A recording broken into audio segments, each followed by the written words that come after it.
What's up? This guy knows.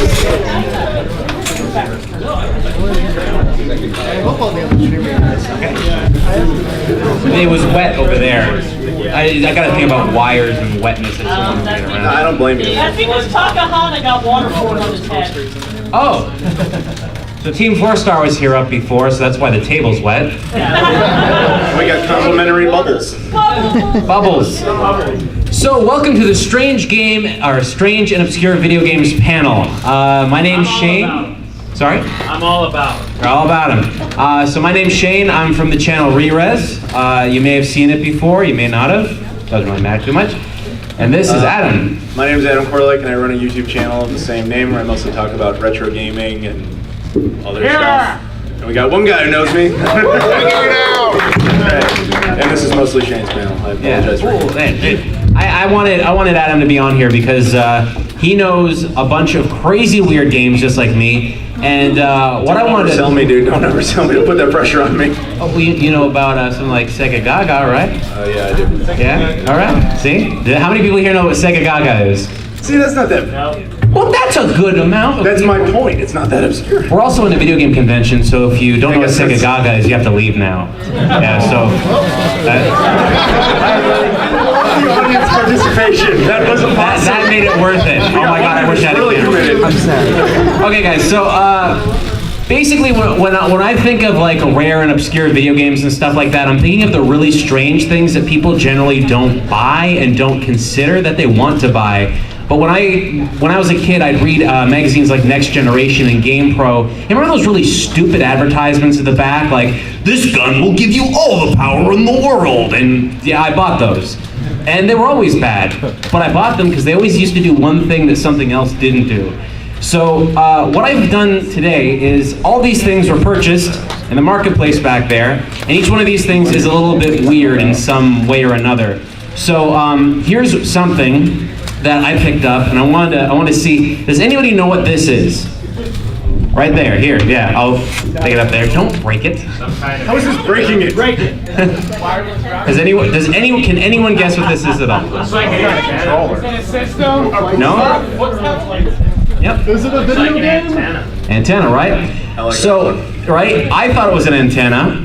So this was just $10 on the store or on the marketplace floor. So this is a first-person shooting controller. Yeah, see? So the middle base here actually moves around to move your character around, and then you turn left and right with that. Now imagine this isn't going to work for games where you need to look up. But it's a Doom controller. So this was made for people that want to play Doom, Wolfenstein, or anything that's just, you know, where you don't need to look up. So that kind of stuff. Serious Sam, Quake, you name it. Serious Sam, Quake, anything like that, yeah. So this is quite literally one of the strangest things I found on the floor today. But it was $10 and the guy didn't want it. And why would he, right? So these are the kind of things I really like. This is something I found, and I have to imagine this is more common, but like I've never really seen it. So this is a fishing rod controller for the Xbox 360 from Bass Pro Shops. Yes, so it's got the whole, yeah. I think I saw something like that. For Dreamcast, I saw something like this. But I thought after that it died out, but it did not. And this thing exists, and it is amazing. Dreamcast had 2 fishing rods, okay? And they actually pulled on your stick and everything? Yeah, there was a little reel thing. And one was by Interactive, the other was Sega actually made one. Yes. This right here, you can tell this was market approved by the folks at Microsoft. This is nice and plush, right? So you can't actually hurt anybody with that. Oh, wow, that's a piece of crap. Yeah, right? I don't know what the point of that is. Honestly, I thought it was just like, I don't know why this exists. Like, this cannot have a function. It's just design, man. Just design. So another thing I picked up today, right, was it today or yesterday? You bought all of this yesterday. All this yesterday, okay. So I was so excited to see this on the back of Next Generation. They used to have advertisements for this all the time. This is the Dex Drive. So basically, before they had the Nintendo 64, or sorry, just game saves you could upload on a USB stick, what you do is you save on the memory card for the Nintendo 64 and put it into this Dex Drive thing, which is a little hookup. Wow, I don't even have that hookup on my computer. That's going to be a problem. But yeah, Basically, you upload your game saves straight to your operating system, like Windows or whatever, and then you can modify them and back them up. This was expensive when it came out. This was like, I think it was $150 originally. So yeah, for people that really, you know, wanted to back up game saves on a console that you could save on the cartridge.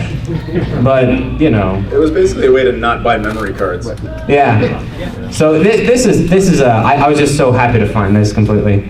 Wait. Most people got it with PlayStation. The PlayStation one was also one that existed too. I want to read you some of the system requirements. Personal computer with Pentium 75 or higher. Minimum, you require Microsoft Windows 95 or 98. Windows NT 4.0 recommended. 8 megabytes of system RAM. You get the point. So it's good luck, Shane. Yeah, it's gonna be fun. So that I absolutely love. But this is my happy find. This is my happy place stuff. So this is like my complete wheelhouse. So this is a Sega Pico. Now, yeah, a round of applause. This is I have never used one before. Made in Malaysia. That's cool. Didn't see that before.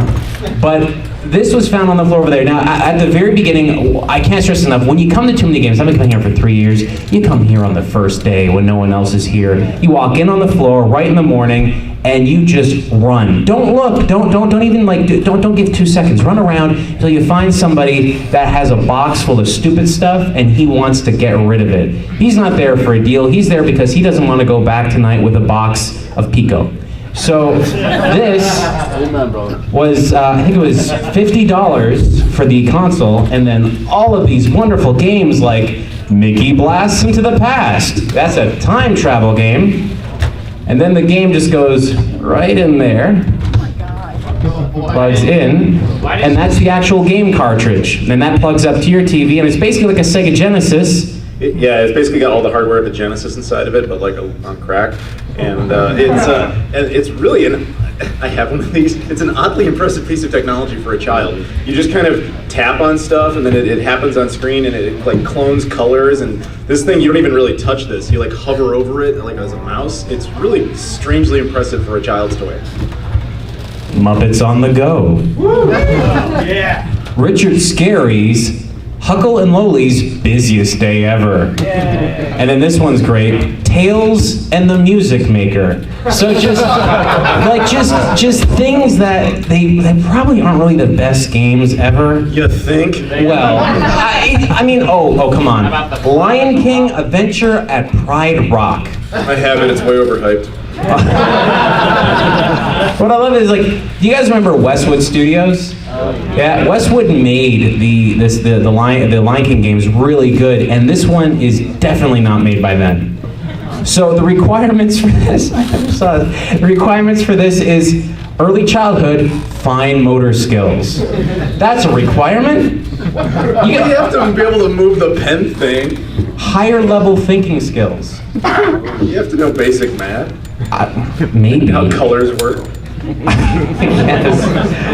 But yeah, I love this because I've never seen so many early childhood marks on any game I've ever, like any system I've ever bought. I've never seen that much, so I just absolutely love that. But there are some things I wanted to bring, but I want to point one thing out about the Pico before we end this. The best, most interesting thing about the Pico is in Japan, there's one game that's actually worth something on this. They made a Pokemon game for this thing. It is the one and only time Nintendo made a game for a Sega console.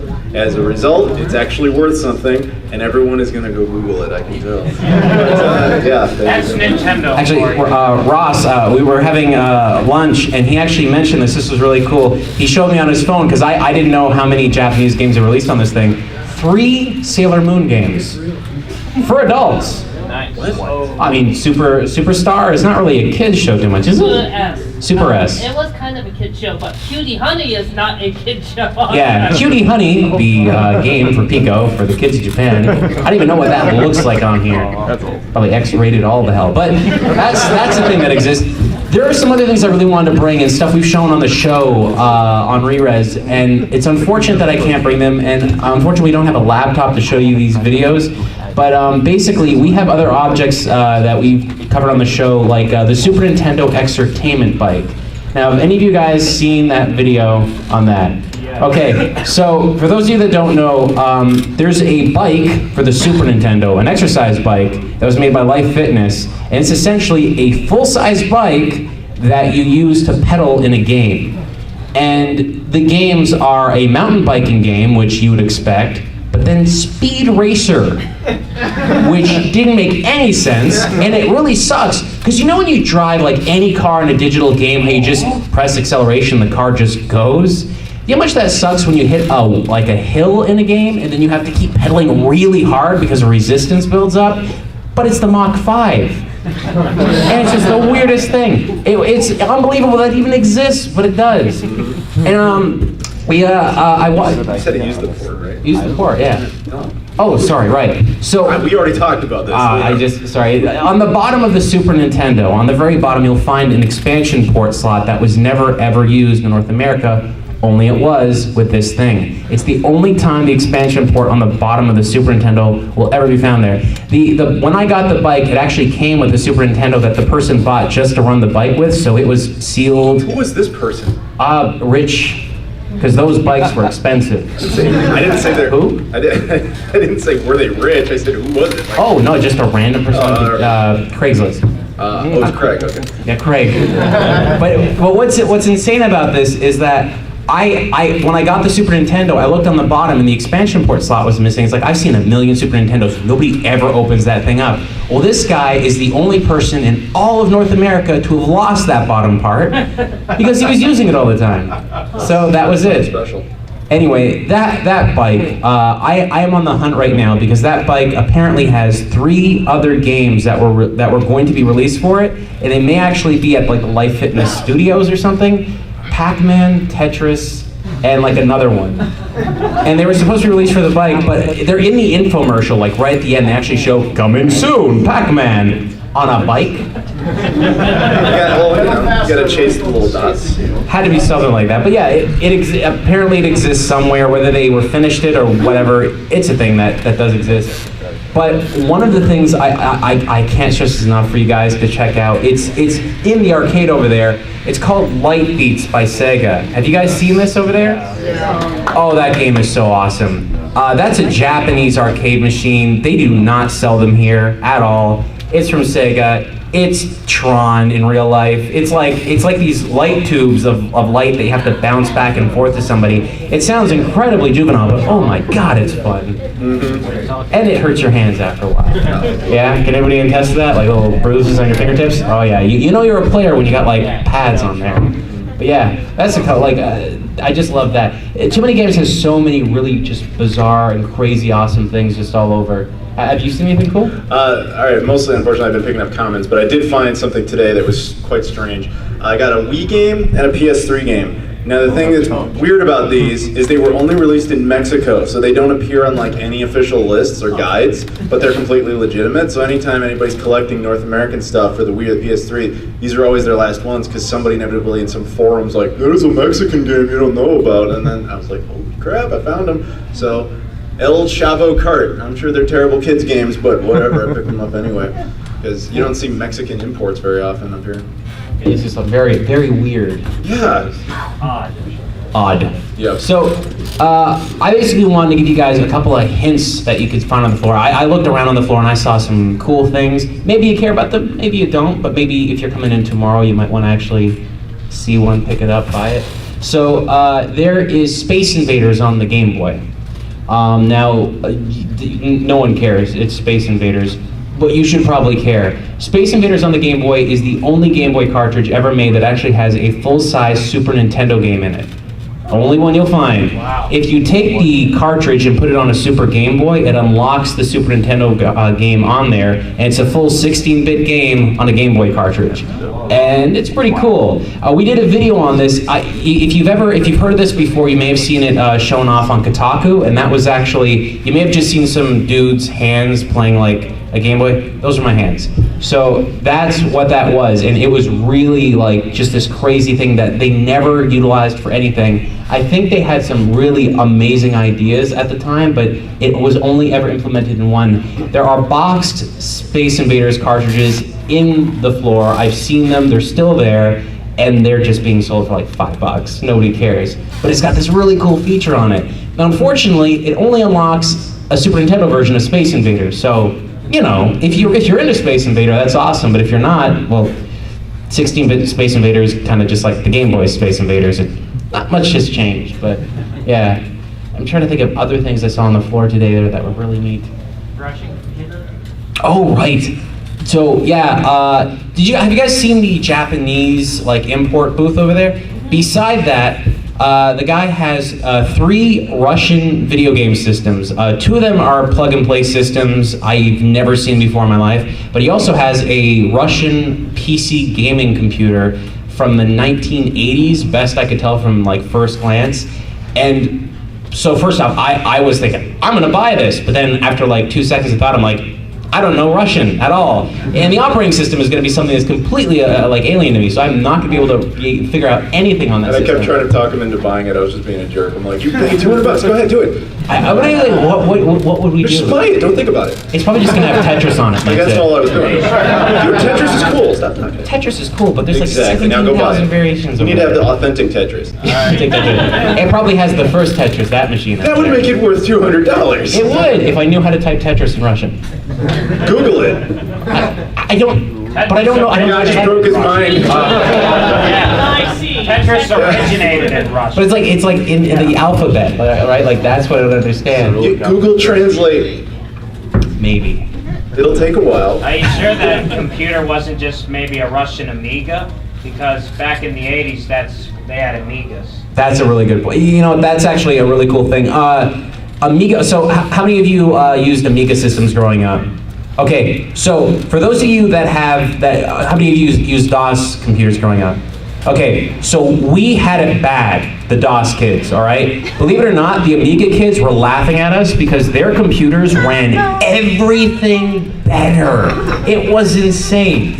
Have you ever played North vs. South for the NES? However, really cool game. I do remember for Amiga, we had these really cool demos that show off the power while playing these really cool songs. Like they would often display these cool messages, like demo scene and stuff like that. Ian had this cube and it says, let's rotate it, let's move it around, stuff like that. And they had like really advanced stuff. The Amiga had these crazy, amazing like little features and stuff like that. But there are just if you just look at a DOS game that you really loved and then go look at the Amiga version, it's like you were playing on an Atari 2600 compared to what the Amiga guys were going at. There's I think it's RoboCop, but RoboCop has a version that's a 2D side scroller on DOS with, you know, the and like really low quality stuff.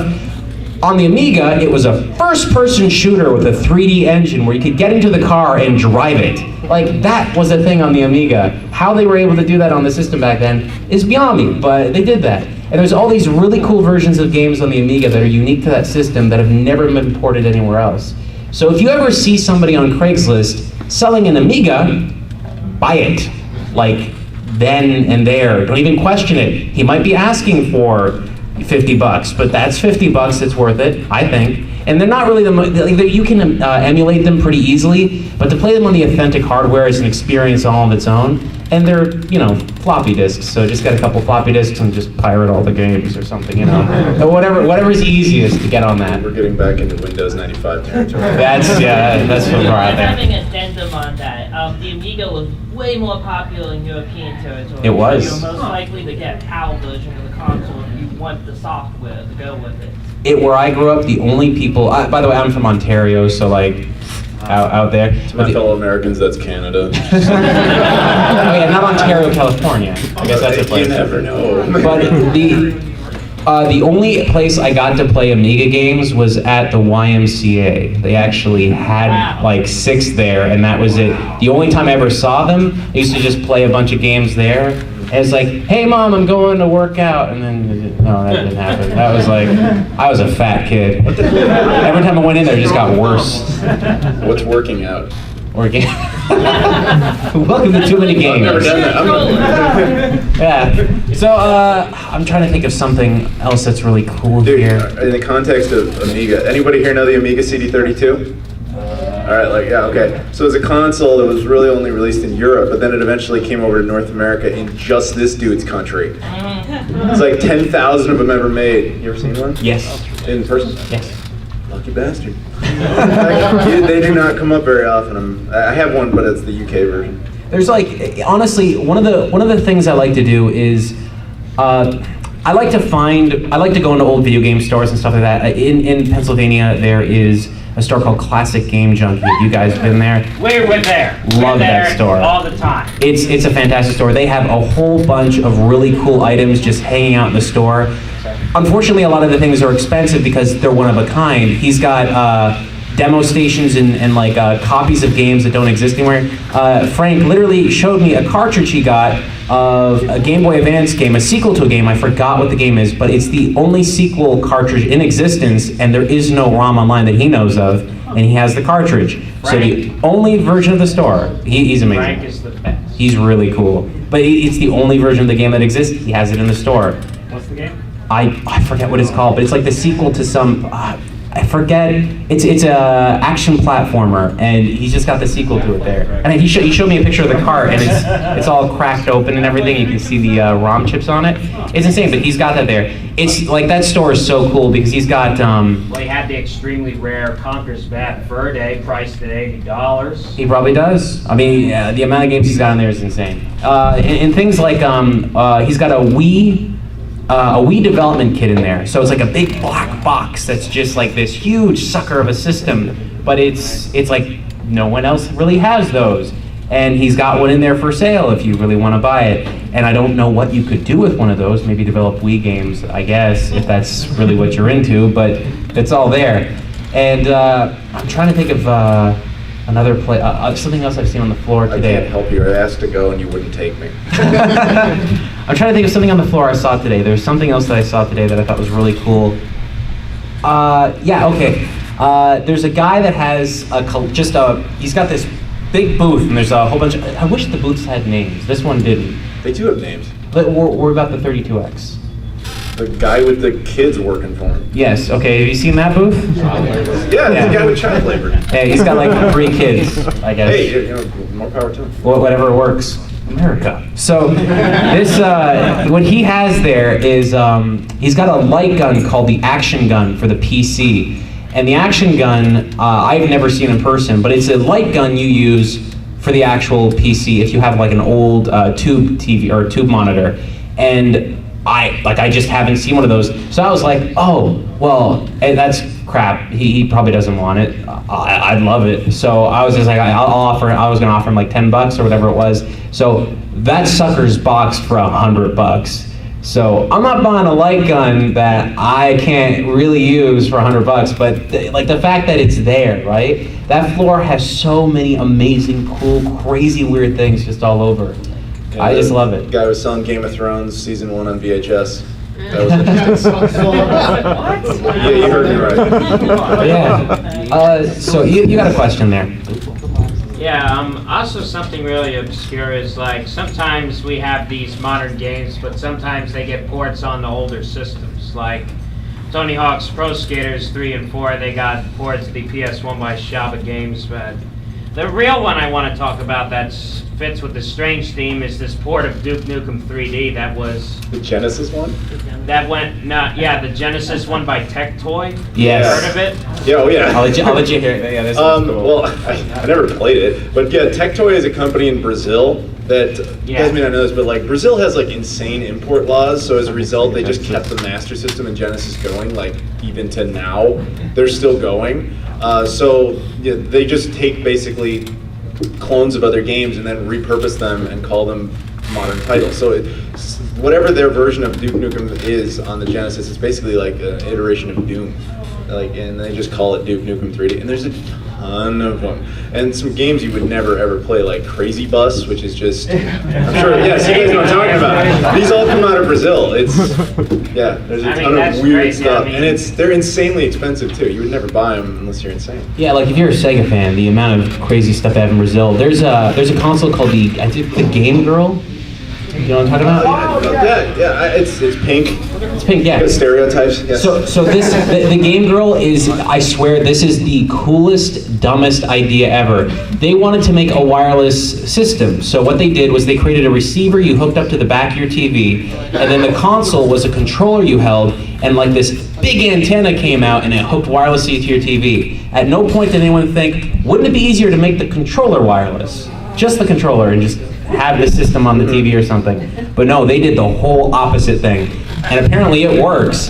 They're called Game Girls because like they're hot pink.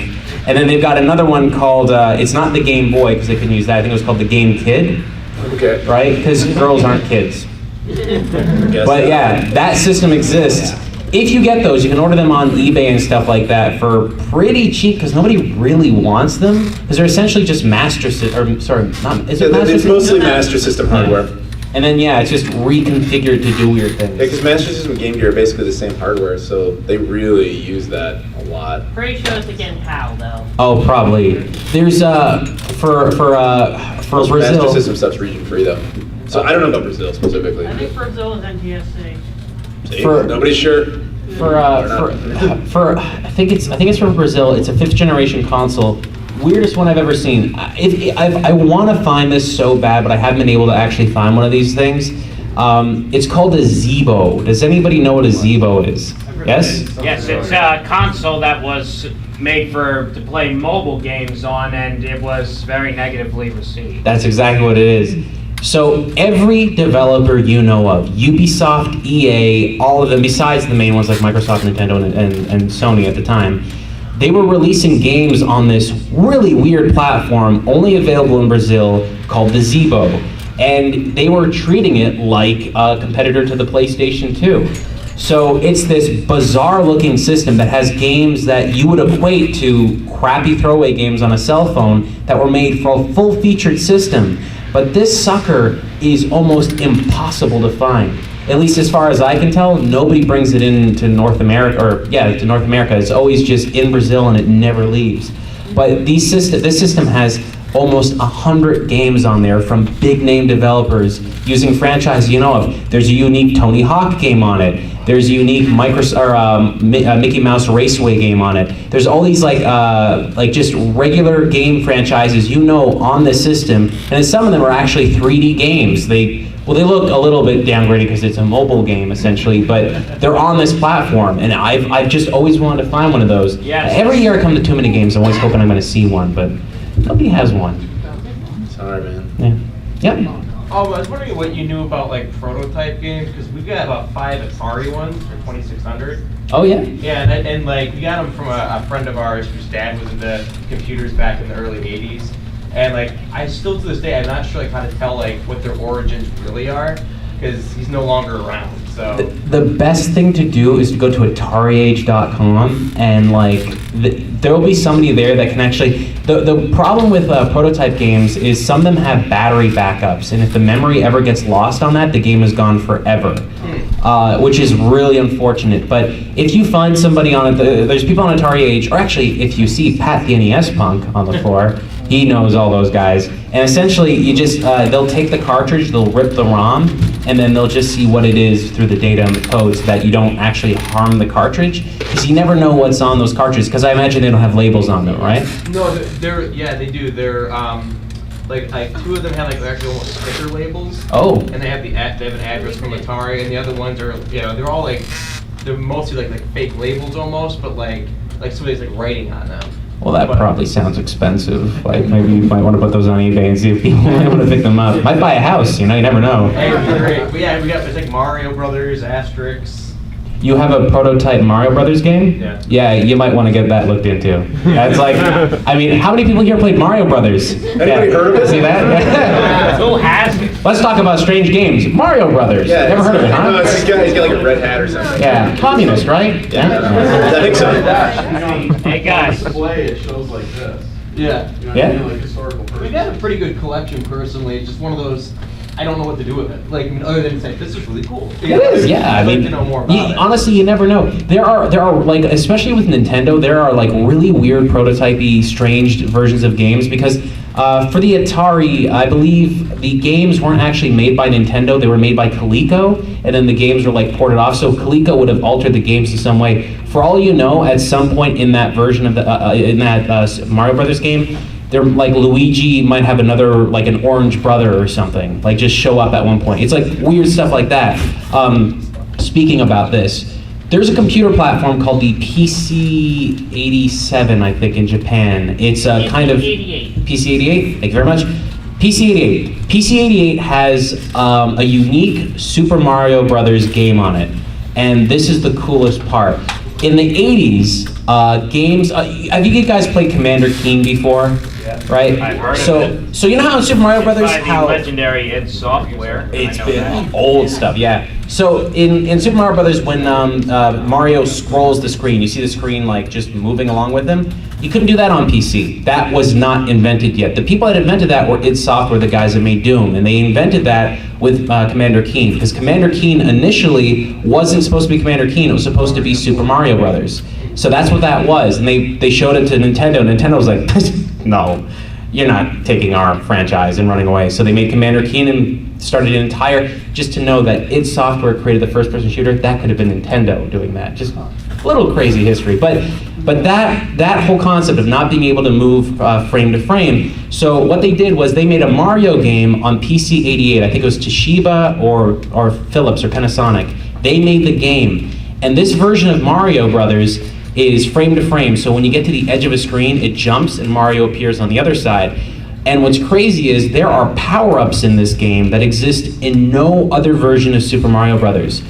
So for instance, in this one, in Donkey Kong you have the power hammer. In this version you have the power hammer. In Super Mario Brothers, which is crazy. He's got, I think there's a B, because it was the logo of the PC-98 computer. When you hit the B would fly around the screen and kill all the enemies. There's also a 3 stars in a circle or something like that. I think it was Hudson that actually. Hudson, yes, my mistake. Hudson, the guys who made Bomberman, they made this game. So it's an officially licensed Nintendo game, and it's called Super Mario Brothers Special. I think that's the name of it. That is only ever released in Japan. It is an official Nintendo game. It does exist, and it's got the craziest, strangest, weirdest things on there, and it looks like an old DOS game because it's an old PC format at the time. Is it any good? No. Okay, because I was going to say, just because it's Nintendo. I mean, But it's like- don't forget about the CDI Zelda games and Hotel Mario, man. Like, those are licensed by Nintendo. Yeah. Yep. Just wondering now, is Hudson like the only company that's published games on TurboGrafx, Sega Genesis, Nintendo? Like, basically all like the major hardware manufacturers. Probably, I'd say. That's still around. I think are they gone now? Hudson is gone. Konami could make The lesser spoke of Konami, the better. Yes. Yeah, I think it's funny when you're at a retro game con, Konami is like, I don't know. It's become bad. It's a bad word. It's like you know what's sad? Like 2 years ago, if you said Konami in the retro game con, I was like, yeah, Konami, Jekyll, yeah. Even like, at one point, Konami was like, oh, that's just gonna be a good one. And Yeah. now it's like, Yeah, oh geez, they're how far the mighty have fallen. that's a company that just wants everyone to hate them. Now they make casino games. Yes, I cried a little when I saw the, like, oh, look, you're doing Metal Gear Solid Pachinko. Thanks for that. It's not even, I hate to harp on Pachinko machines, but it's not even good pinball, you know? Like, that's just like pinball where, imagine a pinball machine where you just put in the quarter and the ball just did things and you walked away. Like, what's the point of even being there? It just does it. It's like, at least a slot machine, you pull the damn lever, you know what I mean? Something happened, something you instigated. But you put the quarter in. Ooh. Pinball, Spend the money simulator. Spend money simulator. Oh my God. Yes, Ross. You should probably regale them with the story of the Bandai Palladium before this is over. Yeah, the Bandai Palladium. Okay, so There is a system called the Bandai Playdia. It is a purple little box, got a CD drive on it. This system has, well, you know what, there's a ton of games on it because it's Bandai, but not a lot, but the most notable game is that it has a Dragon Ball Z game on it, and it's like completely animated new footage like that on a stupid console no one's ever gonna play. They thought they were gonna make themselves a lot of money by going, all right, we're gonna make ourselves our own unique console. It was Japan only, right? Japan only. And you know what we're gonna do on this game? We're gonna release a Dragon Ball Z game with unique footage no one's ever seen before, and everyone's gonna buy it. They did Sailor Moon too. They did Sailor Moon. Spoiler, nobody bought it. Not even in Japan, nobody bought it. It did terrible. You know the funny part? It kind of has a successor. Anybody ever heard of the Apple Pippin? Yeah. Yes. All right, so the Apple Pippin was Apple's one and only attempt at a console, but when they brought it to Japan, they put it under Bandai's name. So it's considered the successor there. And it was such a disaster in North America and Europe. It's the only console that was recalled and then shipped over to Japan where they tried to unload the rest of them. So if you ever find the North American one, congratulations, because they do not exist here anymore. They're worth a lot of money. I got another. Here's something that I think you guys will like. So there is. Okay, Sega in 1994 was doing a heck of a lot of fun things. I keep bringing up Sega, but it's just because Sega did so many Sega weird was out of things. their Johnny, you minds. missed the end of this Bandai Playdia story. Oh, sorry. Go ahead. So, after the... Go grab a mic. Yeah, maybe. Might be better that way. Get a mic, Think it like that. They glued it on. After the Playdia bombed so badly, Bandai found a inventive way of making the money back. They released porn on the console. They released porn on the console aimed at children, and it worked. They broke even on the console overall. Sure didn't work for the They 3DO. did the same thing with the Atari 2600. It's like the only one time you'll ever see that happening on any console from any major manufacturer at the time. But Sega in 1994 released, they were doing the Sega Genesis, they were doing a whole bunch of things, and at some point, for some reason, they released the Sega Pods. Now, have you guys seen that video on Rerez? So Sega Pods is crazy because there were commercials for this. Now, not where I lived, but they were here, but nobody seems to remember this. It's 3 pods in front of you that light up, and it senses your hand movements. There's an arcade game in there that is pretty much that exact same thing, only this was released like 10 years before. So Sega Pods is a very strange device. This is the beautiful thing. Nobody was doing videos on this at all. Nobody had done an unboxing of it. Nobody had shown anything. So when I saw this picture online, the first thing I thought was, okay, this is something that never got released. But it totally did. I don't know how many got released. I don't know where they got released specifically other than North America. But basically, this system, if you read the manual, unlocked new features if you plugged in a Sega Game Gear AC adapter to it. And then it unlocked a whole bunch of new games, a whole bunch of new additional features and things that it didn't otherwise could do from batteries. I mean, what are the chances, man? Like, that's exactly, it didn't come with the AC adapter, at least the one I found didn't. But the beautiful thing about finding the really weird stuff and like throwing it up on YouTube and showing that stuff off, I found that product, I did a video, and then I let the video launch, and when a video for Rerez launches, we get about 10,000, maybe 20,000 views on the video sometimes. As soon as it launched, I looked on Amazon, everybody had these things for sale for $5. Right afterwards, they were all gone, every single one. And I was so certain I was gonna see a couple of them here, but I think people are starting to hoard them now. You're in the market, man. Yeah, I AVGN'd it. Yeah. See, Philly, everybody knows that one. But yeah. Everybody just knows that one regardless. Yep. Me? Yep. Now, we've all talked about really strange consoles, right? But we can't leave this without talking about the Gizmondo. Yes, the Gizmondo. Has anybody here actually used the Gizmondo? Yeah, see, that means it's really rare and obscure, because even I've never used that one. Me neither. No. Does it even have games on it? It's got sticky balls. You gotta have them sticky balls. Sticky balls. That's not going to sell a console. No. That's things you try to avoid in life. Yeah, the battery life is Vaguely really short. recall And you know what?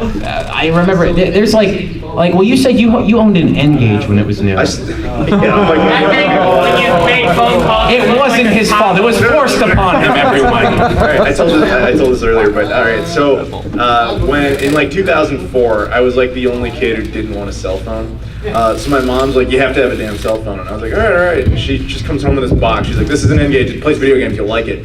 And I was like, all right. And then like a year later, it was discontinued, and all of a sudden, the games were worthless. And I was like, okay, full set, and then it was done. Because they were like $4 each. So yeah, I had an N-Gage.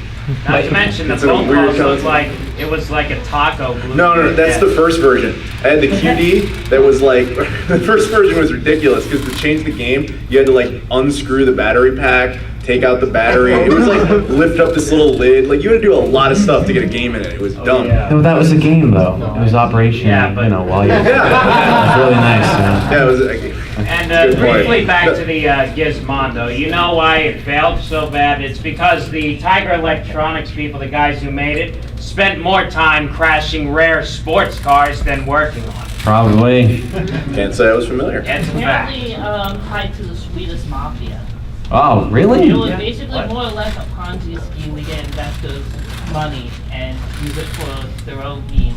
Well, Gizmondo is. Crashing up like, ended up crashing like a Murcielago or something. Really? Yeah. I didn't even know that. The N-Gage though. Yeah. Before I get with the N-Gage, the N-Gage has a game on there that you should find and you should buy and you should play. How many people here are fans of Elder Scrolls? It's an indie franchise, dude. It's like Fallout, it's just something. What the hell is Fallout? Oh my god. Elder Scrolls has a game on the N-Gage that you probably should play because it's one of the few Elder Scrolls games. It's called The Lost Key. It's Legacy Keys. Legacy I don't remember Key. the name offhand. Something like that. It's a first-person, fully 3D action-adventure game on the N-Gage, and it's the only time it was ever released. But it is apparently canonical, like it's a part of the series. You have a sword, you go around doing exactly what you would do in the other Elder Scrolls games. I think it was released around after Morrowind, I believe is when it came out. But if you're a It was fan, like 2004, like everything came out in 2003, 2004, because it Yeah. discontinued real quick. yeah, it's insane. It is a really, really fun, interesting game that you should try out. I mean, unfortunately, you gotta buy an N-Gage, get the model, get the XD, don't get the one where you gotta take out the stupid. It's called the QD, the QD. please. I don't know the difference between them. Well, it's time to learn.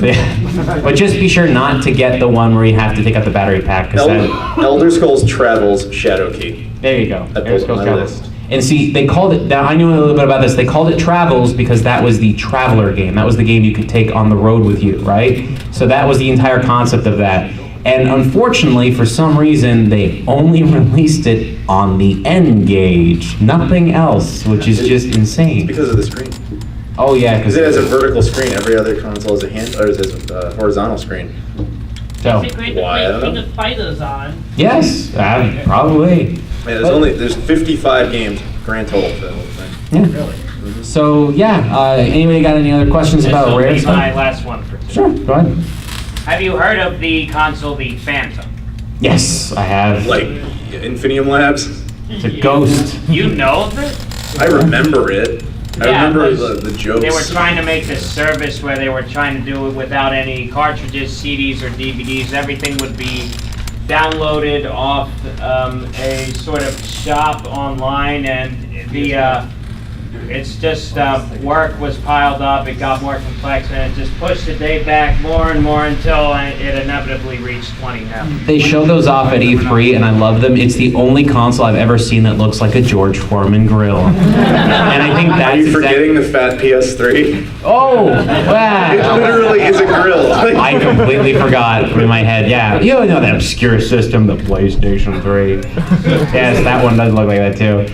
But this one, it looked so bad. Like it was such a crazy idea. But they were really ahead of the game because they wanted to be like, well, we can make PC games for TVs. And then Valve was like, that's a cool idea. Maybe we'll do that sometime. No? They just waited a couple of years until they actually had something to do it on. This dude's had his hand up for a while. Yeah. Hi, you said like how like Brazil they like repackage like their games. Mhm. Yeah. Are they like bootlegs?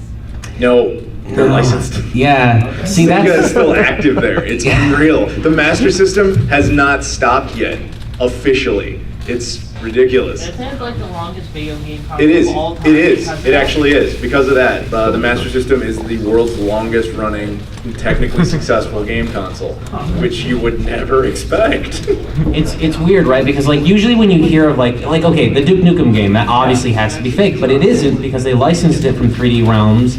They did everything they were supposed to do. It's just the guys at 3D Realms were like, well, at this point, Duke Nukem Forever came out, so they did not care. You know, like, well, at this point, it's just like, whatever, It's you just want. free money, dude. Yeah, Can we right? make $5 off of this? Yeah, sure. you That, got it. that's exactly what was going on. And not to make fun of 3D Realms, they're a wonderful company at one point or another, but it's like that idea was Even just, with Duke Nukem Forever. yes, yeah. I never played it. And Well, granted, I got they it in did your give country us for money $1.50. good spin-offs like Time I to played Kill. Duke Nukem Forever. I guess, have you guys played Duke Nukem Forever by this point? Because spoilers, you don't really need to. It would have been really cool. See, what I would love to do is play the Duke Nukem Forever they showed off on the Quake 2 engine originally, and then they showed one off on the Unreal Engine, and then they showed one off on the another Unreal Engine, and then whatever the heck the last one was, I think it's like the id Tech 4 engine.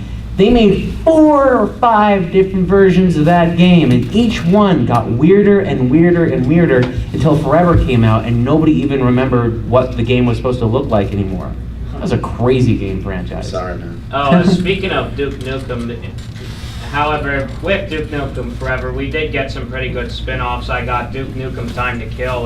That was an awesome game. It's like pretty much Duke Nukem meets Tomb Raider, since the latter of which was really popular at the time. It was very good. On the PlayStation, that was like one of my favorite games. It was. The dude in the back, you've had your head up for a while. Go ahead. So the one oddball. Oh, I'm sorry. No, I did mean you. I thought it's the hair. It's because you're dressed up like Cloud. Yeah, sorry. Cosplay successful. Yeah. You definitely tricked me. Yeah, all right, good job. Good. So the one oddball accessory I found when I was doing study abroad in Japan, I found a TV tuner for the Game Gear. You plug it into the slot, Yep, and yep, there's I'm like familiar. antennas on the top. Of course, by the time I caught it, in the U.S. we were all moving towards digital signal for the antennas, but I bought it anyway. Yeah, I got one of those for the Game Boy Advance for some reason. But the same thing. The second they turned off the frequency, done, worthless. But yeah, I know exactly what you're talking about. That thing used to be really valuable, and now I think it's totally useless. But the cool thing about it is you can use other consoles on it. It has AV input. So like if you want to, for some reason, play a modern console on a Game Gear screen, go nuts. Yeah. You can actually play Duck Hunt on it, believe it or not, because it's that kind of screen where it does work. Okay, guys, so we are out of time now, it seems. Yeah. Okay, so I want to thank you guys for coming. And if you have any other questions for us, we'll take them out in the hall. Yeah. Outside guys.